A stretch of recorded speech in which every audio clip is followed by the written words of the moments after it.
We've asked Brad if he will sit in with us. Good morning, Brad. Good morning, Jack.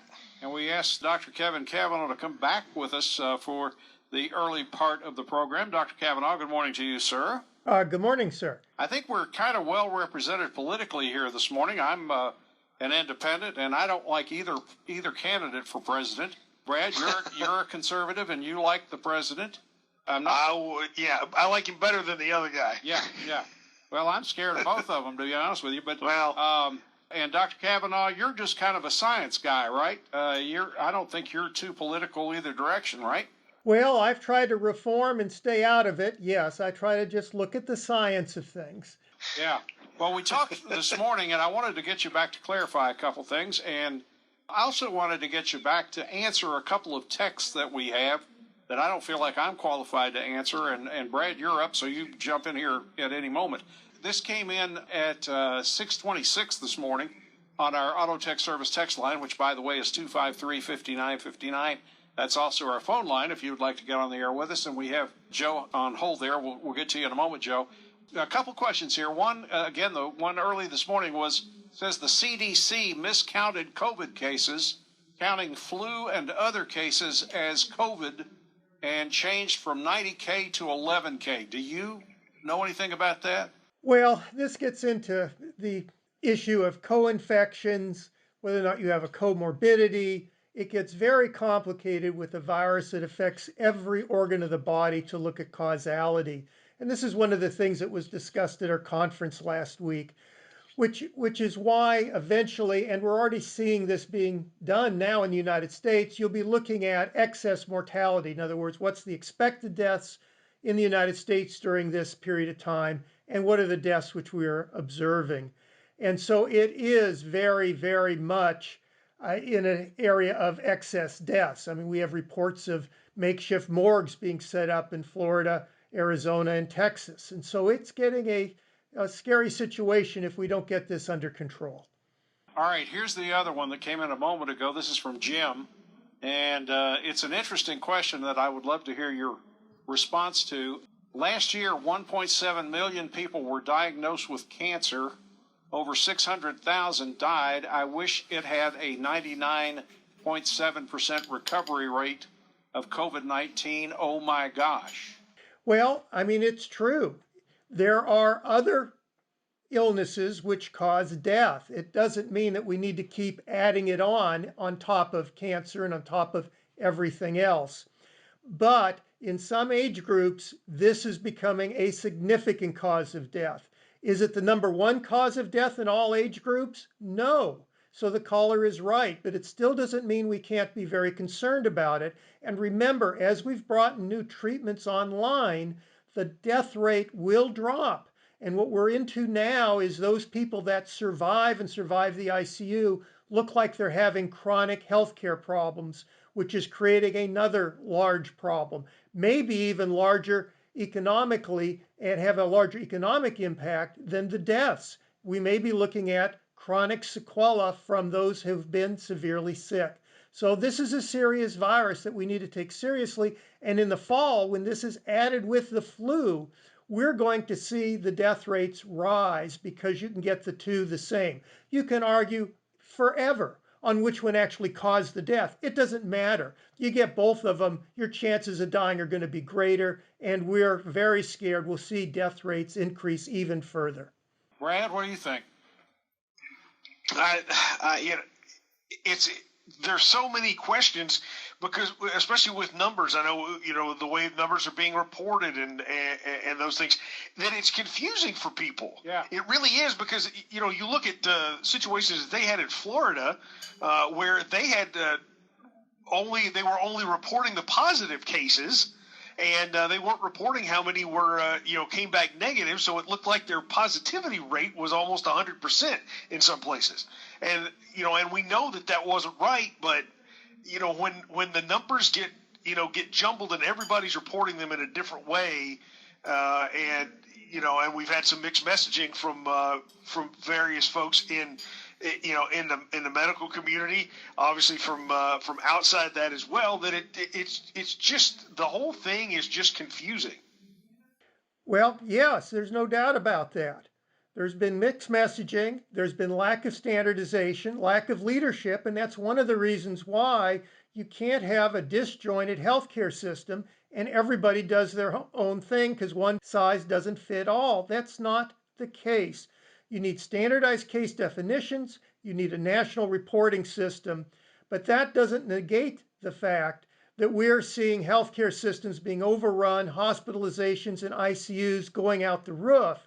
And you're right, it's very frustrating for all not to be able to get data that is highly reliable. And that is nobody's fault except for the very top person that's not demanding standardization in our approach to this epidemic. So that is very, very important. The other thing is that this is a new virus. As we gather more information, recommendations are going to change, and that needs to be accepted by the populace. Not saying, oh, public health doesn't know what they're doing. No, as we get more information, guidance will change. And if we don't change with the guidance and as we learn more information, we're going to be in trouble. For example, with schooling, I can't tell you what to do in September because by September, our case rate's going to be different and we're going to have a lot more knowledge about school openings by that time. So predicting now is going to be fairly inaccurate.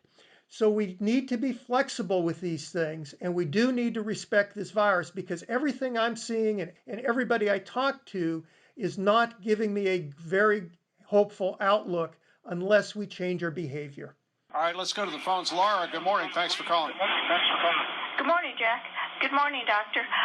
Doctor, can you give me any idea of whether you understand exactly, because I know I don't, how Health and Human Services taking over the CDC data is any sort of an improvement, or is it just playing politics with the message they're giving out on the state of the pandemic?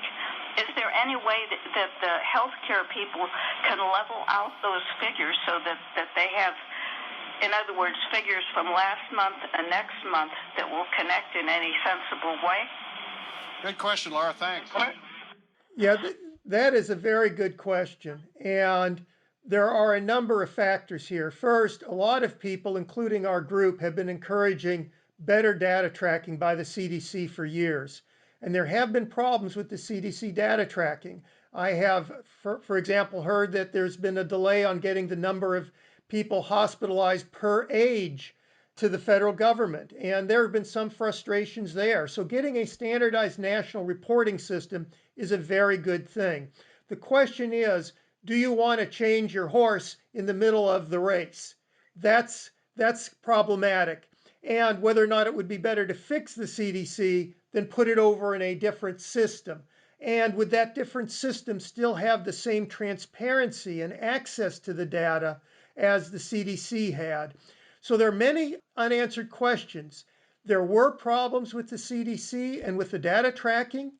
So a change was needed. If this is the change, that is not known. And it does raise some red flags and concerns if will we have access and transparency that we need. For example, if we're only going to count COVID cases that are in people who don't have other healthcare conditions and that have a positive test when you're running out of tests in some areas, that's going to be problematic. Because I can tell you, where you're running out of tests and have 2 weeks delay, if someone is dying of COVID-19 and is already died and come into the ER, you're probably not going to test them. You need that test for someone else. So cases are going to be missed.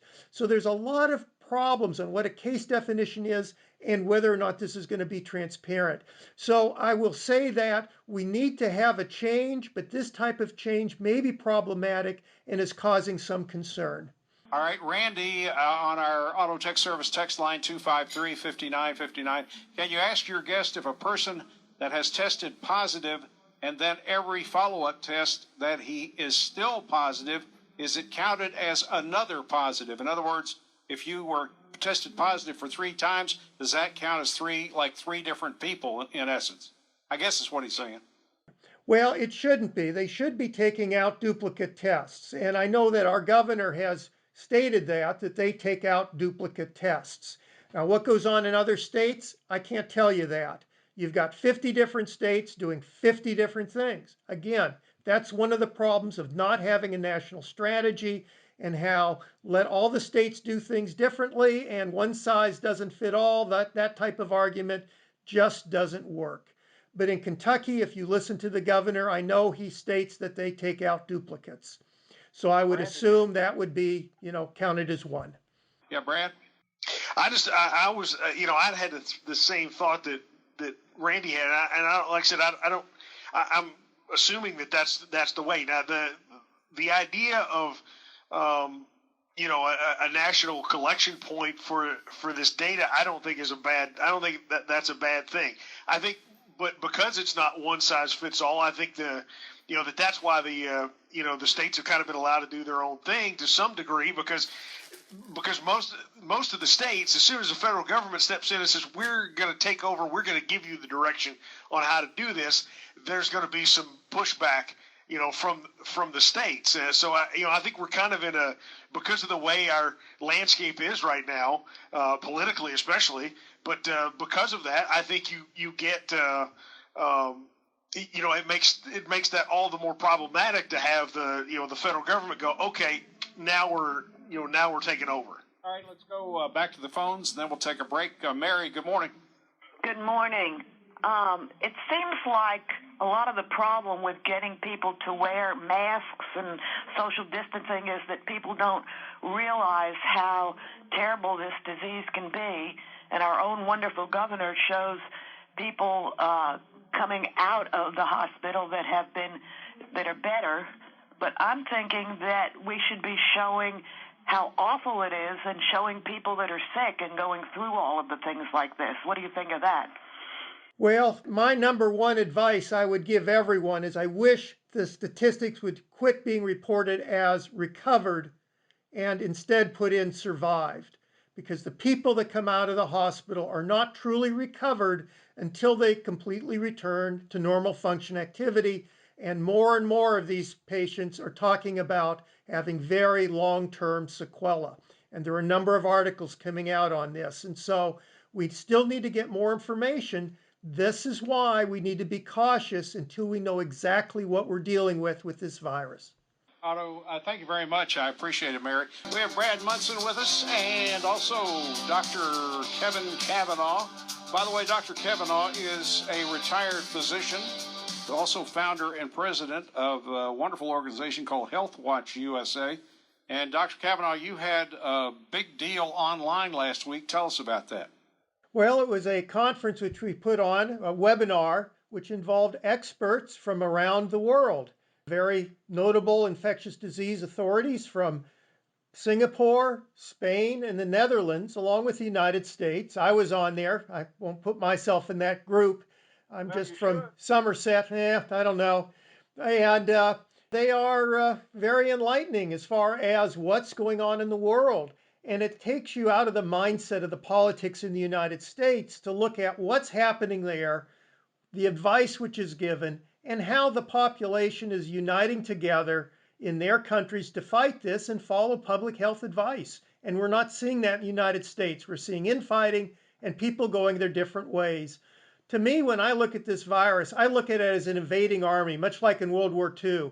We didn't have states infighting over the cost of bullets, who's going to provide what guns, what models of the equipment we're going to get when we send our soldiers overseas. We had a unified strategy, and this is what we need to come up against this pandemic. We need to unify.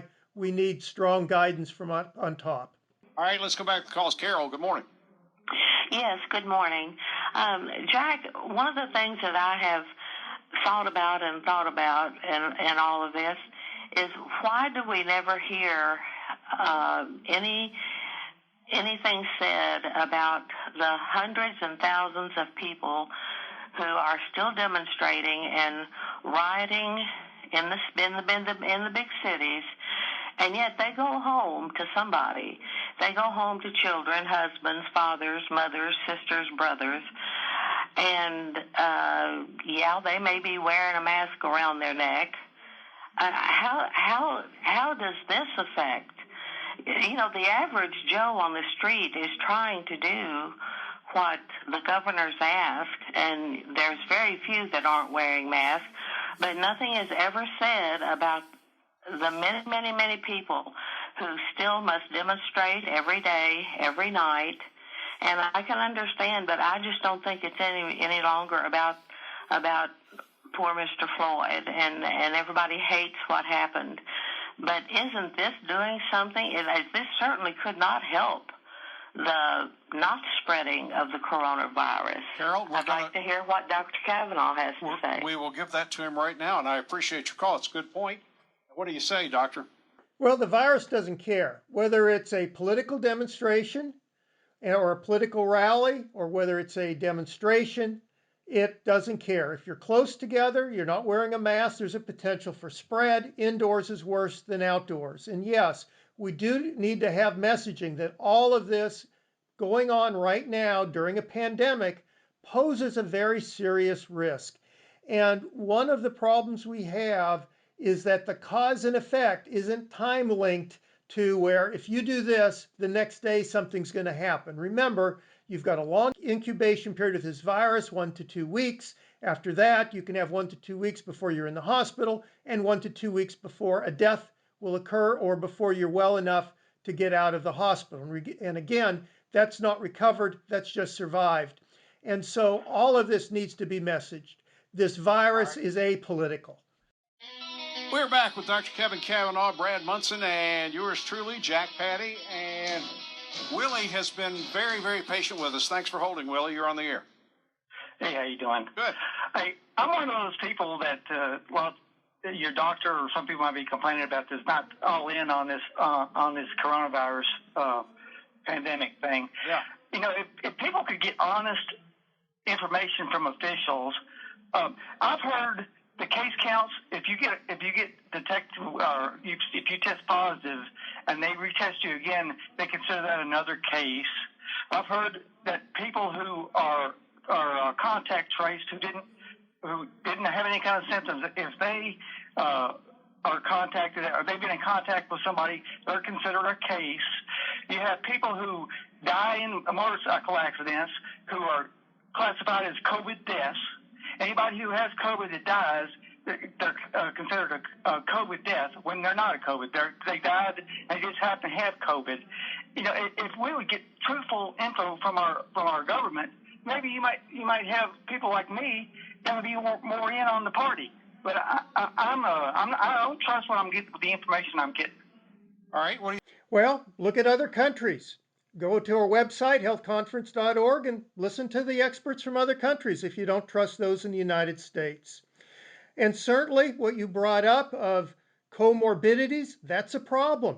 I mean, if you have a heart attack and you have COVID, did COVID cause that heart attack? You know it can affect the heart. You know it causes hypercoagulation, which is what what a heart attack is, a coronary thrombosis. Makes it hard to tell what exactly the cause was. That's why you go to a system where you're looking at excess mortality versus expected mortality. And that's what's usually used in these large epidemics, especially with a virus that affects every organ of the body. Motorcycle accident, yeah, that would be inappropriate. I don't think that if that case was reviewed by public health officials, that would be included. But I have to tell you, that's probably going to be an error that's not going to occur very often. You also have errors on the other side where people will die in nursing homes or die at home that died of COVID that aren't being tested. That will go uncounted. So those kind of average out. In general, under epidemiological methodology, you have errors on both sides. You try to take a tracking system that goes down the middle. Go ahead, Willie. But why would they count somebody who retests positive as another positive case? Well, they shouldn't. As we went before, the governor states they take out duplicates. Oh, that's not what I've heard that they're doing. Well, I mean, that's not what the governor says. He said quite a lot. We're looking at this data to make sure we don't have duplicates. I mean, the health department investigates these cases. This is in Kentucky. What they do in other states, could there be some other states that they're not doing as good a job? Well, yeah, we don't have a national system because we don't want to have federal control. So that's what you get. If you don't believe what goes on in the United States, go to our website and listen to the experts from other nations. Look what's going on in other nations. Look at the pictures of the makeshift morgues that they're setting up. This is a problem that we've got. Let's get some of these texts on our Auto Tech Service text line because we're way behind in those. Todd says, I talked to a good friend this weekend who's a doctor, and he told me, hang on, where are you, Todd? Okay, this weekend I talked to a good friend who is a doctor who told me that COVID-19 itself isn't killing people, but it's the person's immune system response that is attacking the lungs to try to get rid the body of the virus. There's a lot of truth to that, and that's what makes this virus so scary. And what it makes it definitely not like the flu is that it's causing the body's own immune system to turn on itself in severe cases. And this is why they need to be careful with the vaccine. And this is why when someone gets an infection the first time, I have some concern about the second infection. If the body gets revved up to fight the virus, maybe instead of warding it off, again, you'll fight too much and you'll do damage to your body. This is a very serious and tricky virus that we need more information on. This is why we need to take it seriously. And our best defense now, and we feel it's going to work, is to prevent its spread. And we know how to do that. Brad, do you have anything to add here? No, I mean, again, we've talked about how much the information changes, how much we have difficulty in comprehending the numbers.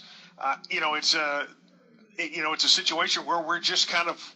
It seems like we're all just kind of winging it, and that if we don't do the masking and the social distancing are really about the only things that we can do to not prevent it, but at least reduce the opportunity to get it. And I need to tell you, this problems with numbers has occurred in every pandemic that you've had because they always become political. And that's a problem. That's why if you go back to the Spanish flu epidemic, they'll say, well, anywhere between 17 million to 50 million people have died. I mean, they still don't have the numbers on that. You just have to know you're in a heap of trouble and you got to follow public health guidance. You can let the people fight over numbers forever and ever. But the numbers are too high. The hospitalizations are going up. Hospitals are running out of ICU beds. And some of the frustrations that I have has to do with asymptomatic carriers. They try to do that to decrease the fatality rate, but then you increase the infectivity rate. And if you do that, you still have the same amount of people dying. And if you don't develop lasting immunity to the virus, so what if you're asymptomatic? So that's the whole problem that I have with this. We don't know enough about this virus, but what we do know about it is it's a problem and we need to follow advice to try to stop its spread. Okay, here's a text from our Auto Tech Service text line. Heard that herd immunity is more like 20%, not 60%, like they first thought, thus the downslope in cases in New York City. What are your thoughts? That's crazy. It can't be 20%. This virus is way too infective.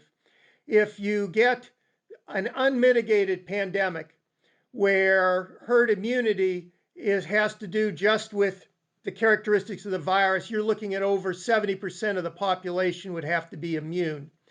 When you start to put in mitigation factors, you drive that R naught towards zero, and then you can have less of a population that's immune to it. But that means you're putting in mitigation strategies.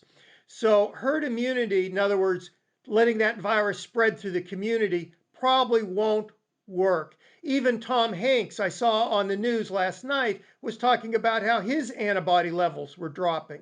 Granted, you do have memory cells, they might kick in, but it's concerning when you see antibody levels dropping. And we've also seen that in population studies. Whether you look at the levels in Sweden, you look at the levels in Spain, you look at the levels that were in California that were reported, they were much lower than expected. So the initial news we have on getting natural immunity to this virus isn't that encouraging. Could it happen? Sure. I'm hoping it'll happen and last at least a year.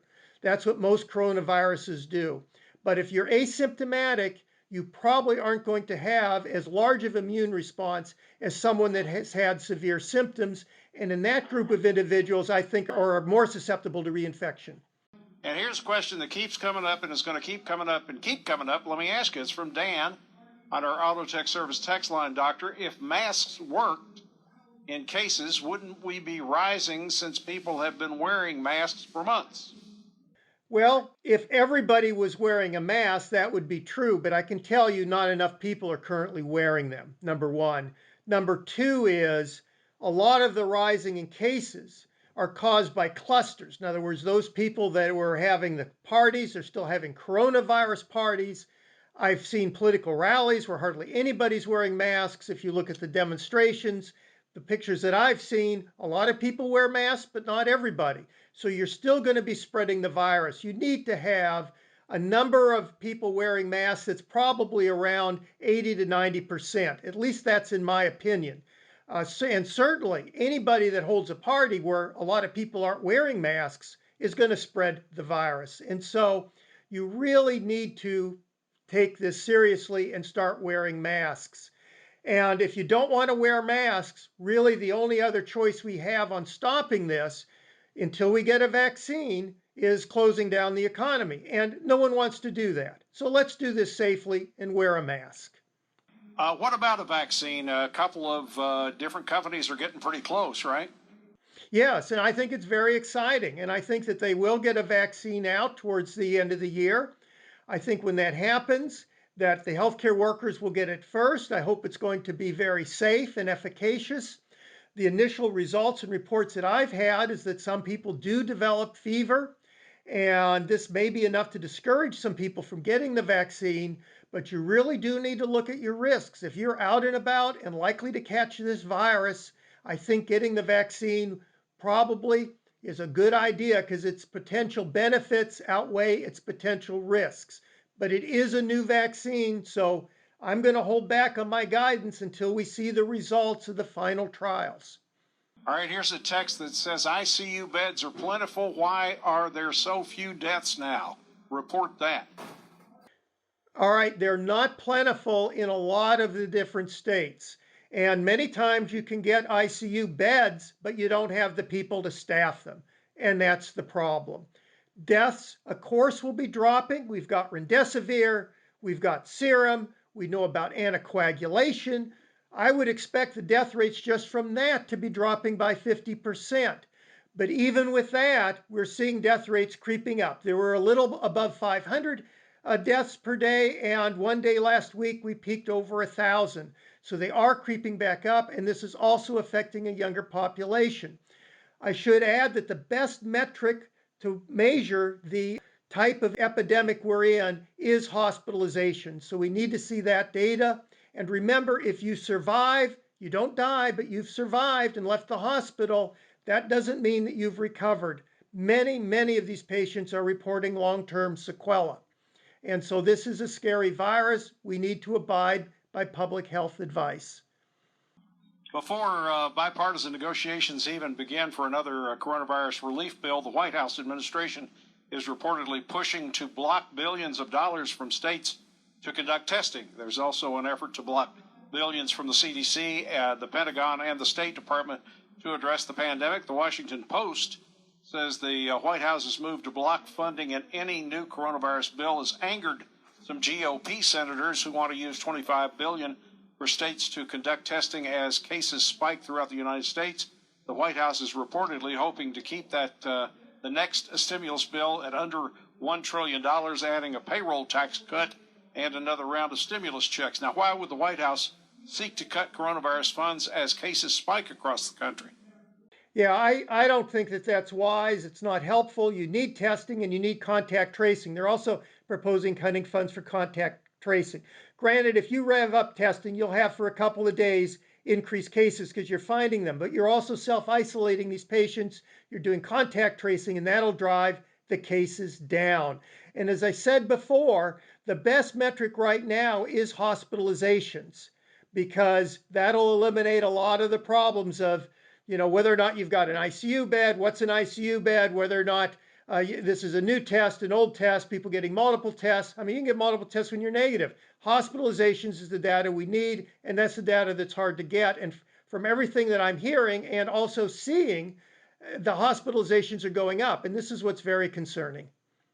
And here's one that says CDC confirms that it's safe for children to go back to school. Is that right? No, it's not safe for children to go back to school. I think that you can say safer, but nothing with this pandemic is completely safe. We don't have a lot of data. There was a recent study out of South Korea which showed children above the age of 10 and above, spread the virus equally as adults. Children that are less than 10 maybe spread it half as much. But on the other hand, they don't expel as much air and they're around more people. They tend to intermingle more. So it's still up in the air. We need more information. Thank you, Doctor. We appreciate it. Thank you, Dr. Kavanagh.